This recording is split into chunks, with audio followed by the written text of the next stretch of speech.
La gran mayoría de ustedes debe haber visto que el pasado martes 20 de junio se presentó el instrumento del trabajo para el Sínodo de los Obispos, ¿no?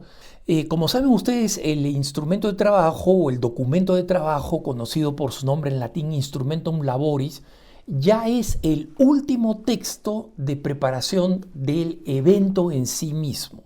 El Sínodo de los Obispos se va a realizar, como saben ustedes, a lo largo del mes de octubre que viene, este 2023. Ahí se va a realizar una primera asamblea sinodal y luego se va a realizar una segunda asamblea sinodal porque por pedido del Papa Francisco no se quiere que todo el tema del sínodo se resuelva en una sola asamblea sinodal, ¿no? Sino en octubre del 2023 y luego de 2024. Muy bien. El documento de trabajo, lamentablemente, no ayuda a disipar la gran cantidad de dudas que existen sobre la naturaleza de este sínodo, ¿no? Y lo explico de la manera más sencilla posible. ¿De qué se trata este sínodo? Este sínodo es un sínodo sobre la sinodalidad, es decir, ¿cómo hacemos para que la estructura jerárquica de la Iglesia, establecida por el mismo Jesucristo como una estructura jerárquica, se beneficie de la participación regular y habitual de los fieles en constante diálogo abiertos al Espíritu Santo?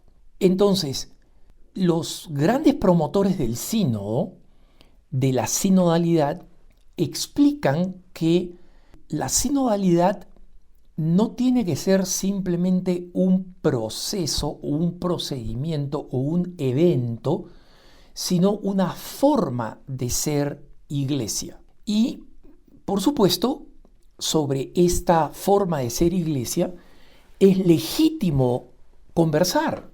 Yo cuando veo la historia, personalmente, ¿no?, como Alejandro Bermúdez, cuando veo la historia y cuando veo las otras denominaciones religiosas cristianas, como son los ortodoxos, que para quienes la cabeza de la iglesia es un primum inter pares, o sea, un primero entre los iguales, y funcionan sinodalmente, no soy partidario de expandir la sinodalidad más allá de la que ya existe, por múltiples razones, ¿no? Pero es mi opinión. Y como señalan los principios de este camino sinodal, mi opinión tiene derecho a ser escuchada y a ser expuesta. Y estoy seguro que muchos obispos, muchos teólogos, muchos delegados van a presentar esa inquietud. Van a decir, mira, esto es problemático, mira, esto no es lo razonable. Entonces, mejor que el camino sinodal en la iglesia sea más o menos como ya está, con los sínodos que se realizan cada 2 años, tal vez mejorando el proceso de recolección de ideas, ¿no? Entonces, en resumen, nosotros deberíamos estar discutiendo sobre el sínodo, porque es un sínodo sobre la sinodalidad. Entonces, ¿por qué el documento del sínodo, este documento de trabajo, se centra en temas que son extremadamente controvertidos y que justamente termina dándole la razón a aquellos que dicen que este sínodo está sirviendo en realidad como un caballo de Troya para introducir temas que no tienen que ver con la sinodalidad, sino con un cambio radical de la naturaleza de la iglesia? ¿Por qué? Porque este documento del de trabajo del sínodo, es un texto de 50 páginas, ¿no? Es un tema que aborda, tiene dos partes, ¿no? La primera es un resumen de las asambleas continentales, de lo que se ha recogido en las asambleas continentales, ¿no? Recuerden ustedes, hubo diálogo por parroquias y por movimientos, hubo también un diálogo a nivel de las redes sociales que fueron incorporados en los resultados, luego un resumen por continente, y este documento de 50 páginas recoge esas conclusiones continentales que a su vez recogen las conclusiones nacionales. Y en consecuencia ha sido una consulta a fondo del pueblo de Dios. El número de católicos que han participado de hecho ha sido el 2% del número de católicos del mundo, ¿no? Pero consideran que es suficientemente representativo, considerando que una cosa de esta naturaleza no se ha hecho antes, ¿no? Entonces, resulta que a la hora de exponer en este documento de trabajo hay dos partes. Una que recoge las conclusiones de las asambleas continentales, ¿no? Y la segunda parte son unas 15 páginas, o sea, las primeras son unas 35 páginas, unas 15 páginas con propuestas de preguntas, ¿no? Que son hojas de trabajo para lo que ellos llaman preguntas de discernimiento. O sea, y lo que esperan los organizadores del sínodo es que cada continente le pase esto a cada conferencia episcopal haga una consulta a cada diócesis y que otra vez vuelva a haber una rápida consulta a través de estas hojas de trabajo para que los fieles las llenen y exista otra recolección de opiniones para que los delegados al sínodo de alguna manera representen todas estas opiniones, ¿no? De esta hoja de trabajo. Este documento presenta, sin embargo, 5 temas, y aquí es donde yo veo los problemas, ¿no? El primer tema, el papel de la mujer.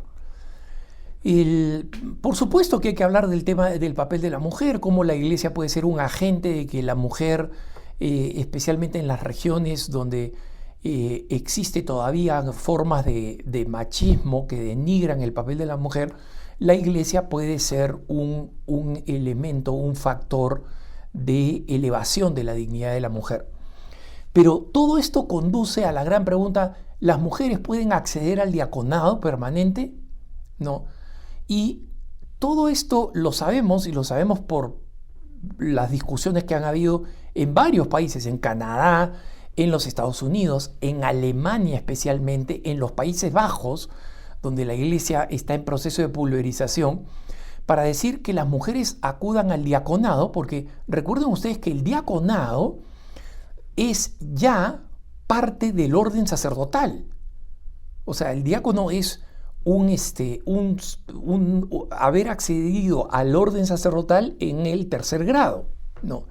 Y en consecuencia, para quienes piden esto, es una manera de dar un paso adelante, un paso temporal para el sacerdocio femenino. Ese es lo que se busca, ¿no? Entonces hablan, sí, hay que luchar contra todas formas de discriminación, etcétera, etcétera, ¿no? Diciendo, y para la lucha contra todo, acá cito textualmente, contra todas las formas de discriminación y exclusión de las que son víctimas en la comunidad eclesial, en la sociedad. Mentira. Las mujeres en la sociedad eclesial no son víctimas de exclusión. Habrá algún director, pues, de lo que sea, loco, o algún párroco, pues, intolerante por ahí que decide excluir a las mujeres, pero las parroquias no funcionan sin mujeres. Vayan ustedes a una parroquia, ¿quién atiende la parroquia? ¿Quién se encarga de la catequesis? ¿Quién se encarga de la catequesis de niños? ¿Quién se encarga de la liturgia? Son todas mujeres. Entonces, es una farsa decir que las mujeres sufren una discriminación y exclusión en la iglesia, en algún lugar, en alguna parte, en algún loquito, pero que esa es la descripción del papel de las mujeres en la iglesia, es mentira.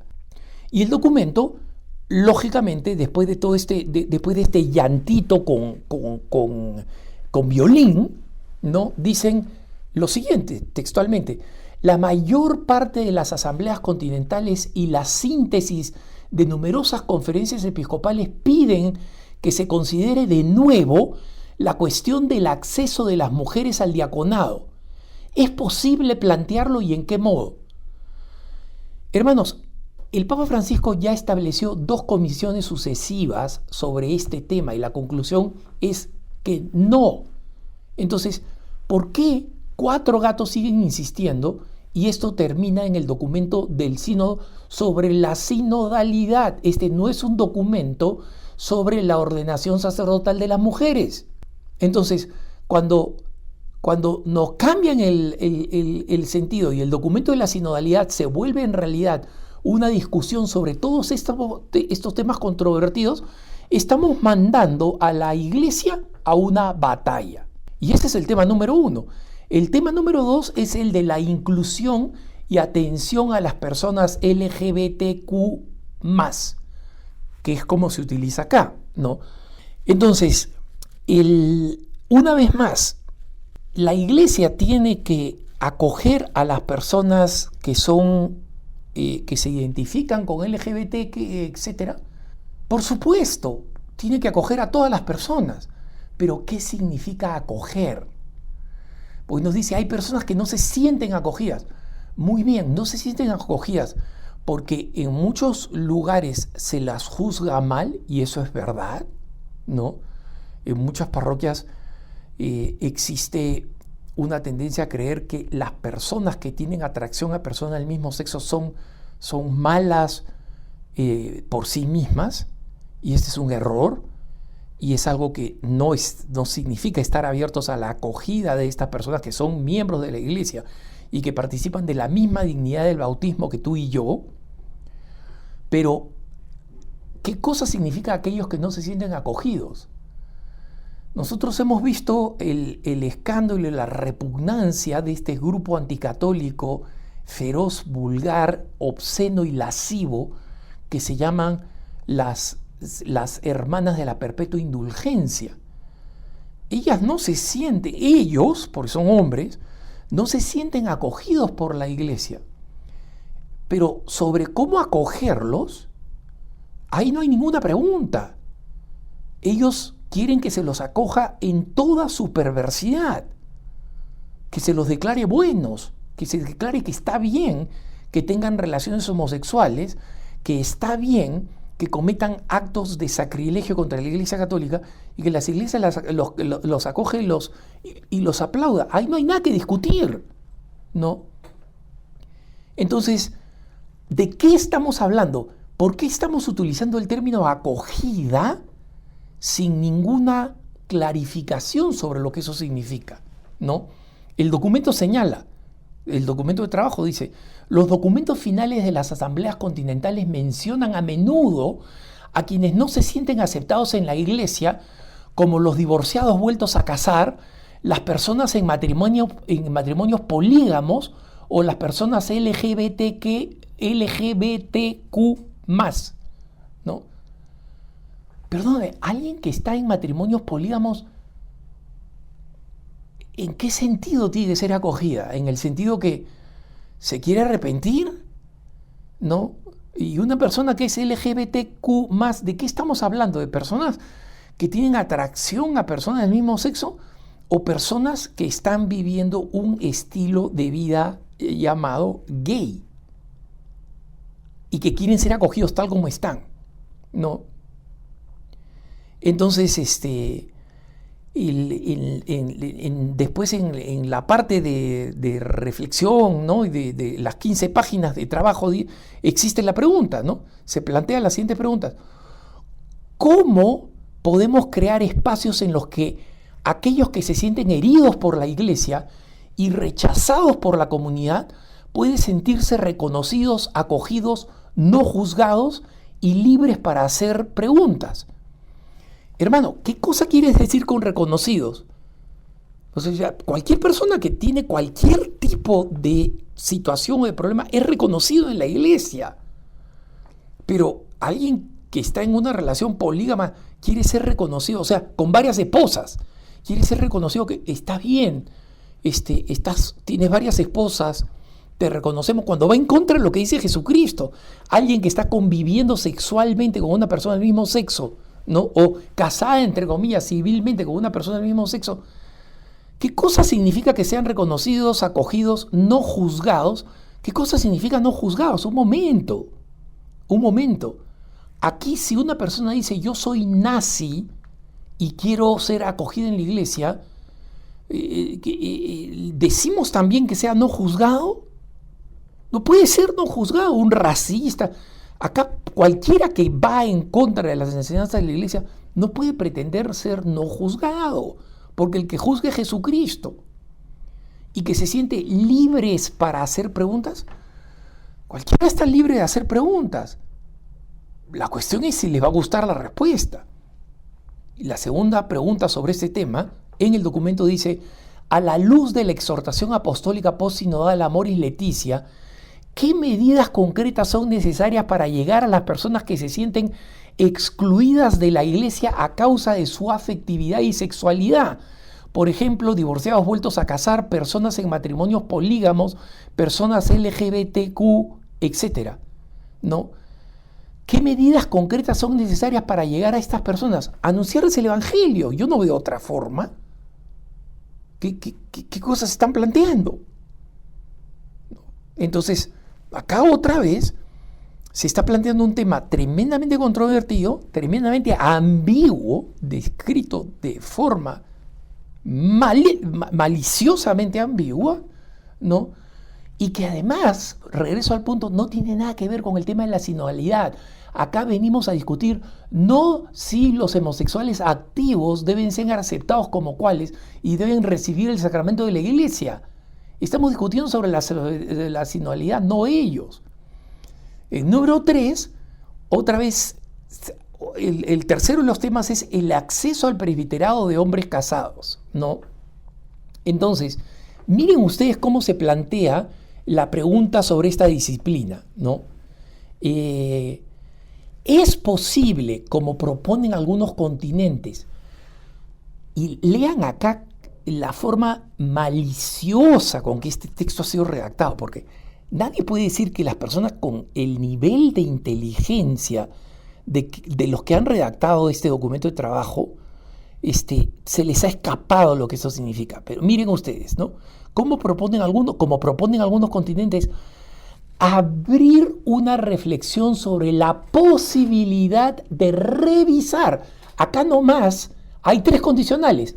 Abrir reflexión, posibilidad de revisar, al menos en algunas áreas, ¿no? O sea, miren ustedes el condicional sobre el condicional, sobre el condicional, sobre el condicional. 4 condicionales seguidos. La disciplina sobre el acceso al presbiterado por parte de hombres casados. Perdón, o sea, acá abrimos o no abrimos. No es que pueda ser una reflexión sobre la posibilidad de revisar, al menos en algunas áreas. No, ellos saben que si se abre la puertita, vamos a terminar con hombres casados ordenados. Acá hay malicia y una vez más no tiene nada que ver con el tema del sínodo, ¿no? Luego, el tema de la autoridad en la iglesia también es otro tema que digamos, se reforma la palabra autoridad, por si acaso aparece 58 veces, ¿no? Y se habla de cosas que son correctas. La iglesia es al mismo tiempo sinodal y jerárquica. Este es un tema que ya es más pertinente al tema del sínodo. ¿Cómo combinamos sinodalidad con autoridad de una manera que no sea contraria a la estructura de la iglesia? Pero por supuesto se introducen varias ideas sobre, oye, pero ¿No podríamos terminar teniendo las comunidades eclesiales un poco más que decir sobre la autoridad? O sea, en otras palabras, insinuando una vez más, oye, ¿no podríamos elegir los obispos de forma democrática o por lo menos proponerlos? ¿No podríamos así ser más corresponsables, entre comillas, en la misión? Y ese es un planteamiento que, si quieren hacerlo, es pertinente al sínodo que lo hagan. Y habrá quienes empujen en contra. Luego viene el tema de la gestión de los abusos. Miren, hermano, este no es un sínodo sobre los abusos. Ustedes saben cómo cuando yo era director de ACI Prensa y ahora mismo también, he sido siempre alguien que señala la cobardía, la dejadez o el espíritu absolutamente burocrático con que se ha manejado el tema de los abusos. Y en el pasado, en mi propia comunidad a la que yo pertenezco. Así que no me hago el sueco acá. Pero obviamente acá el tema de los abusos que tiene que ser corregido y donde los obispos tienen que cambiar de mentalidad. Y este es un problema grande en América Latina, donde muchas veces se utiliza la justificación de que hay que evitar el escándalo, y con ese tema de evitar el escándalo, entre comillas, escondemos a los sacerdotes abusadores y simplemente los cambiamos de lugar o los cambian de lugar en vez de aplicar una norma tajante como las que ya existen en la iglesia. Pero aquí se utiliza esto para decir, este es un problema institucional, estructural, que requiere cuestionar las estructuras e instituciones. O sea, básicamente están aprovechando el tema de los abusos sexuales para insinuar si lo mejor no sería cambiar la estructura jerárquica de la iglesia, ¿no? Supuestamente para que los laicos tengan más autoridad, para que las mujeres tengan más autoridad, porque supuestamente las mujeres no cometen abusos sexuales, porque el abuso sexual está relacionado con el celibato sacerdotal, que está demostrado que no está conectado absolutamente, pero quieren buscarlo una vez más como una excusa para plantear preguntas una vez más que se refieren más a la estructura de la iglesia, ¿no? Acá no estará mal la estructura de la iglesia, en vez de hablar directamente de crear una cultura anti-abuso y de protección. Pero una vez más, yo creo que el tema de los abusos en la iglesia ameritarían un sínodo. Y ameritarían un sínodo urgente. Pero este no es ese sínodo. Este sínodo es un sínodo sobre la sinodalidad. Y en consecuencia, que los organizadores de este sínodo no sigan insistiendo, acá tenemos que escucharnos unos a otros, no vayamos con una mentalidad cerrada. No es una mentalidad cerrada ir y decir, oye, este sínodo se titula de la sinodalidad. ¿Por qué estamos discutiendo estos temas? Y ya veremos lo que sucede el día que comience el sínodo y las casi 4 semanas en las que el sínodo se esté realizando. Que tengas un buen día.